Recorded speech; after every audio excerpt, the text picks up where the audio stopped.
Welcome to Captain America, the first Avenger.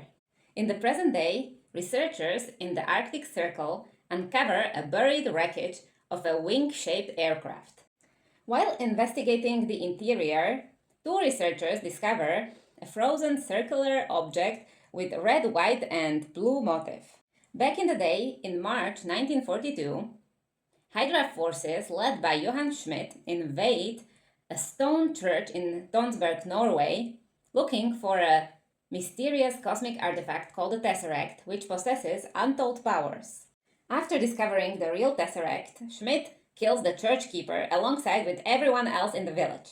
In June 1943, Steve Rogers is once again rejected for military duty in the battlefields of World War II, despite making multiple attempts at different enlistment offices, and it's because of his fragile physical appearance and numerous health issues. While attending to a Stark Expo with his best friend, Bucky Barnes, he makes one more attempt. After overhearing their conversation with Barnes about wanting to help in the war, Dr. Abraham Erskine allows him to enlist for the Project Rebirth, a super soldier experiment conducted by the Strategic Scientific Reserve under the supervision of Erskine, Chester Phillips, and Peggy Carter. During basic training, Phillips is unconvinced of Erskine's claims about Rogers being the right person for this procedure, but he changes his mind after seeing Rogers commit act of self-sacrificing bravery.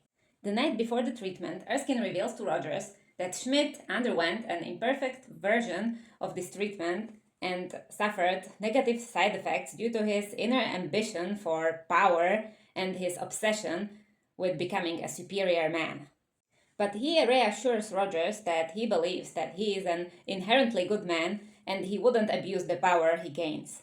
And that's because he has been weak his whole life. Back in Europe, Schmidt and Dr. Zola, using one of his machines, successfully harnessed the energies of the Tesseract, intending to use the power to fuel some of Zola's inventions. Meanwhile, Schmidt discovers Dr. Erskine's location and sends an assassin to kill him. In New York City, Dr. Erskine subjects Rogers to the super soldier treatment, putting him in a special chamber where he is injected with the super soldier serum and dosed with beta rays. Rogers emerges from the chamber taller and with an enhanced physique. After witnessing the success of the experiment, one of the attendees reveals himself as Schmidt's assassin, Heinz Kruger, and he shoots Erskine, killing him. Kruger grabs the last vial of the super soldier serum and escapes the facility into the streets of New York. Rogers runs after him, using his new strength and stamina. Kruger attempts to escape in a submarine, but Rogers catches him.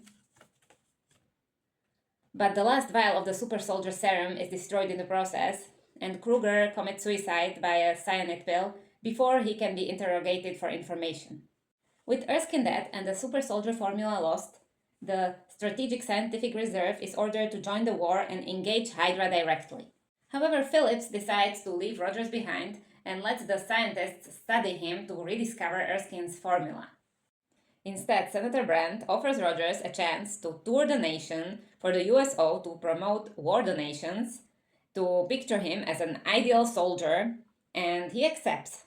Here he performs stage-scripted shows as a star-spangled character, Captain America. As he continues touring across the country, Captain America gains big popularity among the public, leading to increasingly sophisticated shows and making appearances in film strips, comic books, and stuff like that. Although he is happy to be contributing toward the war effort, he grows increasingly wary of being paraded around and not having a more direct role alongside those who are actively fighting. Meanwhile, Schmidt reveals his new Tesseract-powered weaponry to the three Nazi officers who came to oversee his operation, but he kills them with his new weapon when they realize that Germany is on the list of his targets.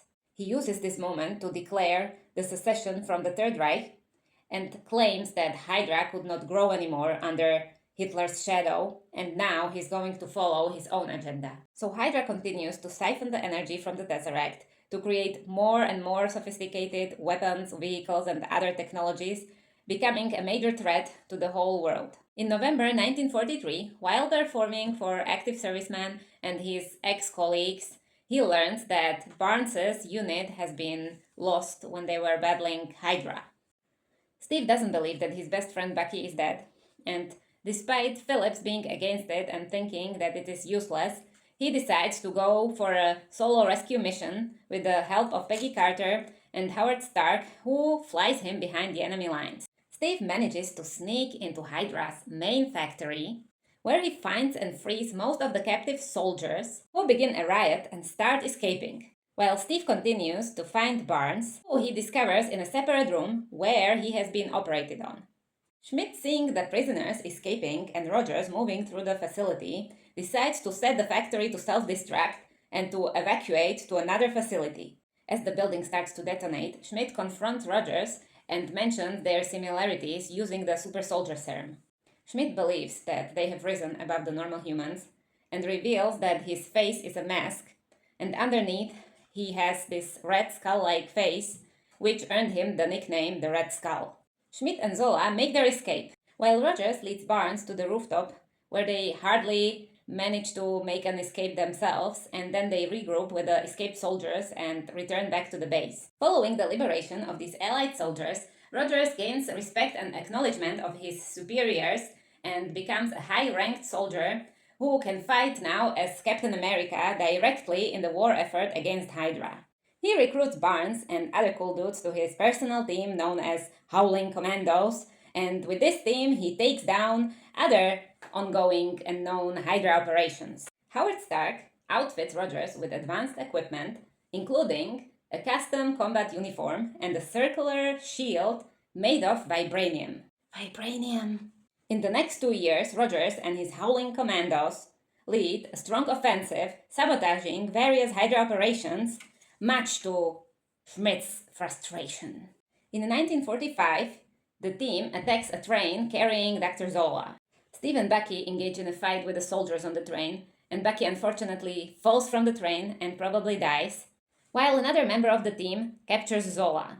Steve is deeply affected by the loss of his best friend, and Peggy convinces him to use his sorrow as a motivation to put an end to Hydra for good. Using the information from Zola, they are able to locate Hydra base, and Rogers leads an attack trying to stop Schmidt from using weapons of mass destruction on the United States. Rogers climbs aboard the Valkyrie, a massive Hydra aircraft bomber, as it takes off. During the flight, a machine containing the Tesseract is damaged. Schmidt takes the Tesseract, which opens a wormhole into space, sucking him in a bright light. The cube falls to the floor, burning through the plane and falling into the ocean. Seeing no way in landing the plane without the risk of detonating its weapons, Steve decides to crash into an Arctic shelf, making a sad goodbye to Peggy and promising her the last dance, knowing he would never be able to make the date. Stark later recovers the Tesseract from the ocean, but he is unable to locate Rogers' body. In the end, Steve wakes up in a 40s-style hospital room.